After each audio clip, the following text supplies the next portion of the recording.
अगर arm dealer ने बंद किया बेचना, साफ है, हथियार वैध नहीं है, तो उसमें हथियार को जब्त करना है। कौन करेगा? बंगाल की सरकार करेगी, भारत की सरकार करेगी, राज्य की सरकार करेगी, कौन करेगा? वायरल वीडियो में जो महिला खुलकर सामने आ रही कि मैं हूं उसमें, उसकी सुरक्षा होनी चाहिए, उसके परिवार की सुरक्षा होनी चाहिए। पूछना होगा कि आपने कैसे खरीदा। ये बिना खरीदे अगर एंट्री कर दिया है या नहीं एंट्री किया है तो एक अलग बात है। पूछना होगा कि आपने कैसे खरीदा। ये बिना खरीदे अगर एंट्री कर दिया है या नहीं एंट्री किया है तो एक अलग बात है।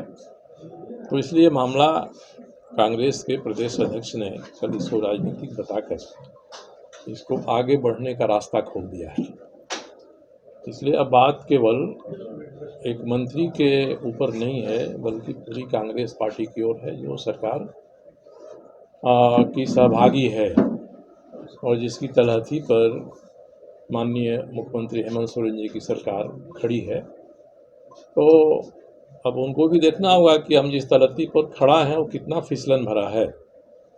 उस पर खड़ा रहकर राज्य का काम सही तरीके से कर सकते हैं या नहीं कर सकते हैं। इसलिए मैंने एक और निर्णय लिया है कि इस सरकार के बारे में, इस सरकार के विभिन्न विभागों के बारे में मैं महीना भर के भीतर स्मारक पत्र तैयार करूंगा। इसको स्मारक पत्र भी कह सकते हैं, इसको आरोप पत्र भी कह सकते हैं, और इसको मैं भेजूंगा मुख्यमंत्री के पास, राज्यपाल जी के पास, क्योंकि सरकार तो संविधान के हिसाब से माननीय राज्यपाल की ही सरकार कही जाती है।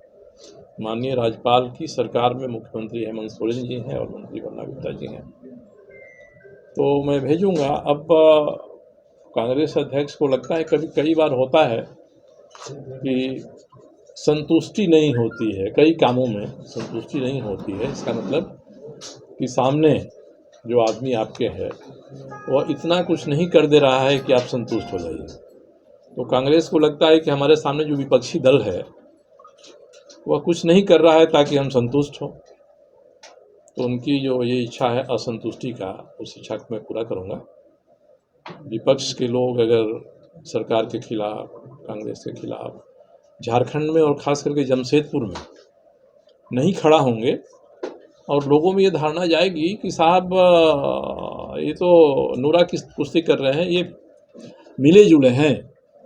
जमशेदपुर में खास करके एक ऐसी ज़मीन तैयार हो रही है जिसमें सरकार और विपक्ष मिले जुले हैं।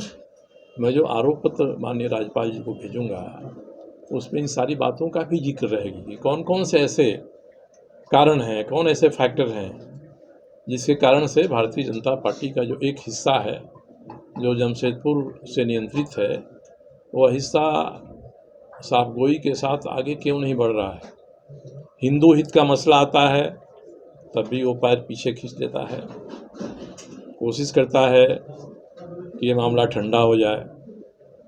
पहले होता है कि भारतीय जनता पार्टी हिंदू हित के इस मुद्दे को, जो गिरफ्तार हुए हैं कारण, सुनता हूँ दूसरे जिलों में भी, खान विभाग में, कोयला विभाग में, आपका चतरा है, हजारीबाग है, रांची है, रामगढ़ है, गिरिडीह है, धनबाद है, इन सभी जगह जाने पर ये तय करना मुश्किल होता है कि कौन किससे कम है। साहेबगंज को तो सबों ने फेल कर दिया है कोयला के मामले में, और विपक्ष अगर इसको शिद्दत के साथ नहीं उठाता है तो ये बात कहीं तो जनमानस के सामने उठना चाहिए। इसलिए मैं कह रहा हूँ कि मैं स्मारक पत्र दूंगा, इसको लोग आरोप पत्र भी समझ सकते हैं, ताकि ये बात सामने आए कि किस तरह से रंगा नाच कोयला के अवैध खनन में, कोयला की चोरी में पूरे राज्य भर में हो रहा है। इसी तरह से कई विभाग हैं, स्वास्थ्य विभाग तो जमशेदपुर से ही संचालित है। क्या स्थिति है पूरे राज्य में स्वास्थ्य विभाग की, और भी जो विभाग हैं क्या है।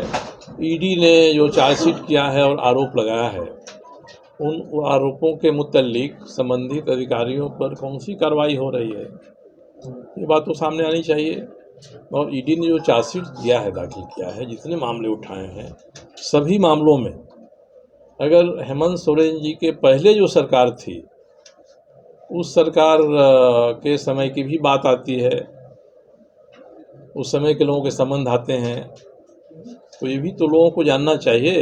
हम तो चाहेंगे राज्यपाल जी इस पर एक रिपोर्ट भेजें भारत की सरकार को। साहब ईडी ने जो कहा है उसमें इसके पहले की सरकार के जो लोग हैं वो भी उतने ही या उससे ज़्यादा अधिक गहरे तौर पे जुड़े हुए हैं। हाल पश्चिम बंगाल की सरकार को लिखा है, उसमें अगर आर्म डीलर ने बंद किया बेचना, साफ है, हथियार वैध नहीं है, तो उसमें हथियार को जब्त करना है। कौन करेगा? बंगाल की सरकार करेगी, भारत की सरकार करेगी, राज्य की सरकार करेगी, कौन करेगा? इसके बारे में उनको निर्देश देना होगा।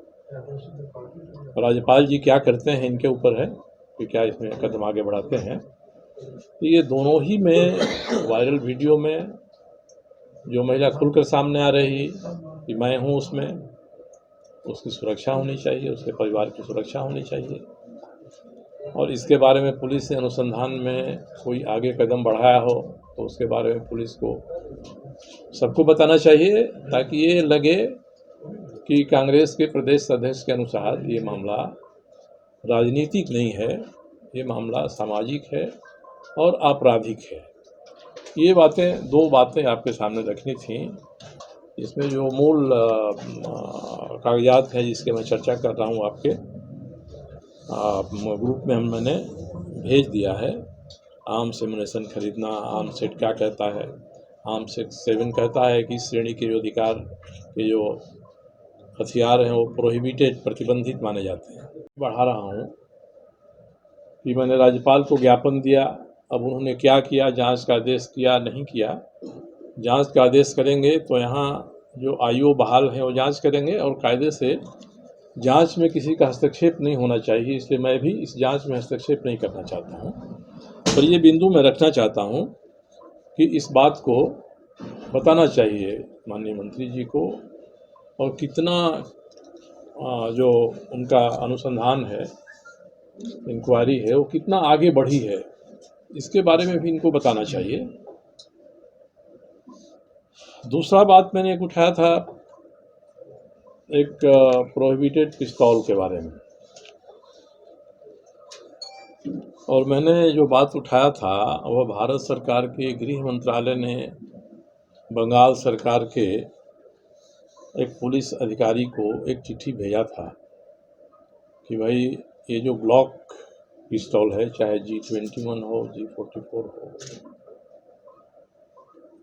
इसका मैन्युफैक्चरर का ही लाइसेंस नहीं है कि वो बना के बाज़ार में डालेगा। ये उस चिट्ठी में लिखा है, इसने ये भी लिखा है उस चिट्ठी में कि कोई लाइसेंसधारी जो आर्म्स रखेगा आर्म्स एक्ट के अनुसार, उसको प्रॉपर लाइसेंस होना चाहिए, और लाइसेंस होना चाहिए तो कैसे, और ख़रीदेगा तो कैसे खरीदेगा वो। और इसके ऊपर में मैंडेटरी शब्द है, मतलब ये अनिवार्य है ये चीज़। उसके तीसरे बिंदु पर लिखता है कि उसी से वो खरीदेगा जिसके पास manufacturing and proof test of arms and ammunition बेचने का लाइसेंस हो। तो ये देखना होगा कि जिससे माननीय मंत्री जी ने पिस्तौल खरीदा है, वह पिस्तौल अगर जिस लाइसेंसधारी से खरीदा गया है उसको लाइसेंस नहीं बेचने का, तो उनका खरीदना भी गलत है। दूसरा है कि इसमें आगे ये आपको हमने दे दिया है, आपके ग्रुप में चला गया है सारा। Dealing in fire arms manufactured by A manufacturer holding license in Form 7 and Form 1 and having permission for commercial production and proof test arm of license authority। ये प्रूफ टेस्ट होना चाहिए उसके पास, जो आर्म है उसका, जो बेचने वाला है उसके पास। और ये कह रहा है भारत सरकार का पत्र कि भाई प्रूफ टेस्ट तो है नहीं उसके पास।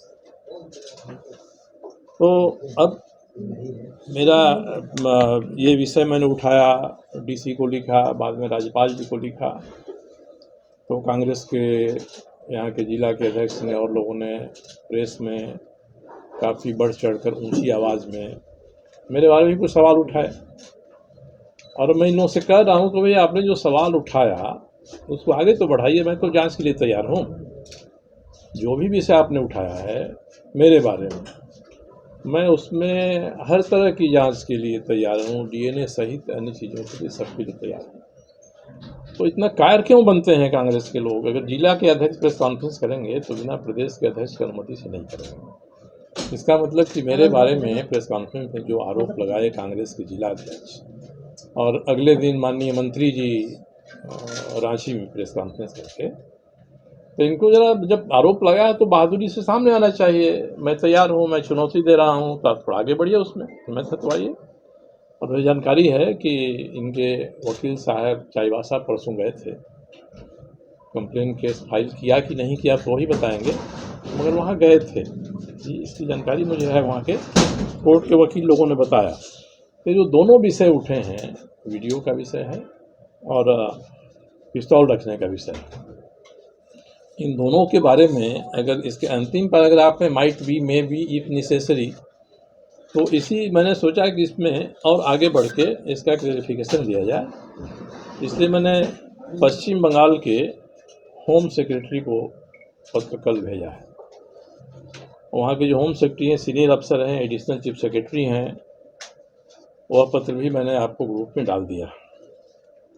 और मैंने उनसे पूछा है कि भाई आपने कार्रवाई क्या किया? आपको जब गृह मंत्रालय की चिट्ठी मिली तो आपने अपने पे क्या कार्रवाई किया? अब आर्म डीलर तो कह रहा है कि हमने बेचना बंद कर दिया। अगर उसका बेचना सही होता तो बंद नहीं किया होता। और भारत सरकार का गृह मंत्रालय कहता है कि जिसको बेच दिया है उसको रिट्रीव कराइए साहब, उसको वापस कराइए, जब्त कराइए।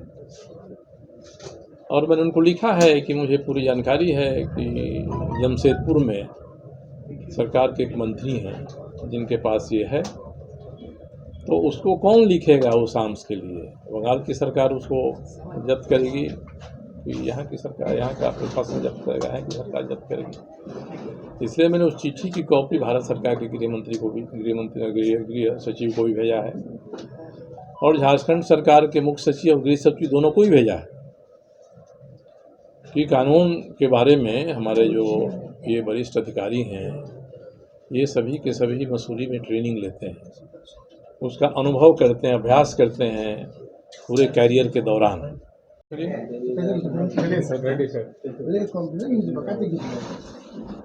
ये कुछ ऐसे बिंदु थे जिनके बारे में आपको बुलाकर बताना उचित लगा, इसलिए आज हम लोग ये संवाददाता सम्मेलन कर रहे हैं।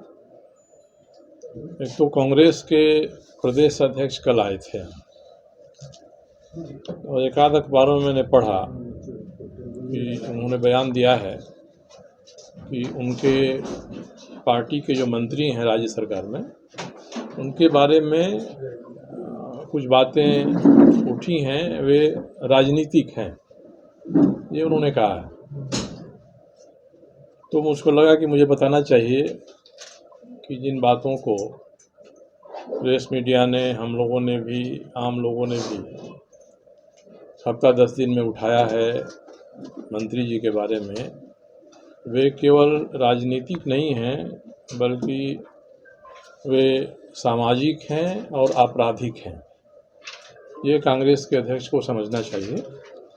आपराधिक इसलिए हैं कि उनके मंत्री ने ही एक FIR दर्ज कराया है कि साहब उनको बदनाम करने के लिए एक वीडियो घूम रहा है, वायरल हो रहा है, तो कौन उनको बदनाम कर रहा है इसकी जांच कराई जाए। तो ये तो मामला आपराधिक है।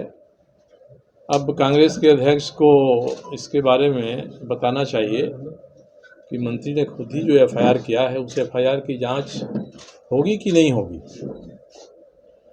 और इसके साथ ही एक वीडियो रिकॉर्डिंग जो है, आज भी मेरा मानना है कि वो परस्पर दो लोगों के बातचीत का स्क्रीन रिकॉर्डिंग है और स्क्रीन रिकॉर्डिंग में कोई हेर फेर नहीं है उसमें से। अब कुछ सवाल इसमें उठते हैं कि जब ये वीडियो वायरल होने के बाद एक महिला खुद आई सामने कि साहब उस बातचीत में मैं हूँ, मगर मैं ये बातचीत अपने पति से कर रही हूँ, किसी ने उसको साट दिया है बन्ना गुप्ता जी के साथ। उस महिला ने अपना नाम नहीं बताया, उस महिला ने अपना पता नहीं बताया, वो कौन है ये नहीं बताया। तो जब FIR मंत्री जी ने किया है तो सबसे पहले तो उनको गवाह के रूप में महिला को खोजवाना चाहिए, महिला कौन है, कहाँ है। और दूसरी कि एक गवाह की सुरक्षा का भी सवाल है। पुलिस जब जांच कर रही है तो पुलिस को ये बताना होगा कि ये महिला है कौन, ये महिला रहती कहाँ है, इसका परिवार कैसा है और कहाँ है। ये सब बताने का दायित्व माननीय मंत्री जी के ऊपर है और जो एफआईआर के जांच करने वाले जांच पदाधिकारी हैं उनके ऊपर है। पश्चिम बंगाल की सरकार को लिखा है, उसमें अगर आर्म डीलर ने बंद किया बेचना, साफ है, हथियार वैध नहीं है, तो उसमें हथियार को जब्त करना है। कौन करेगा? बंगाल की सरकार करेगी, भारत की सरकार करेगी, राज्य की सरकार करेगी, कौन करेगा? इसके बारे में उनको निर्देश देना होगा। राज्यपाल जी क्या करते हैं इनके ऊपर है कि क्या इसमें कदम आगे बढ़ाते हैं। तो ये दोनों ही में वायरल वीडियो में जो महिला खुलकर सामने आ रही कि मैं हूँ, उसमें उसकी सुरक्षा होनी चाहिए, उसके परिवार की सुरक्षा होनी चाहिए। और इसके बारे में पुलिस ने अनुसंधान में कोई आगे कदम बढ़ाया हो तो उसके बारे में पुलिस को सबको बताना चाहिए, ताकि ये लगे कि कांग्रेस के प्रदेश अध्यक्ष के अनुसार ये मामला राजनीतिक नहीं है, ये मामला सामाजिक है और आपराधिक है। ये बातें, दो बातें आपके सामने रखनी थी। इसमें जो मूल कागजात हैं जिसके मैं चर्चा कर रहा हूँ आपके ग्रुप में मैंने भेज दिया है। आर्म्स एमुनेशन खरीदना, आर्म्स एक्ट क्या कहता है?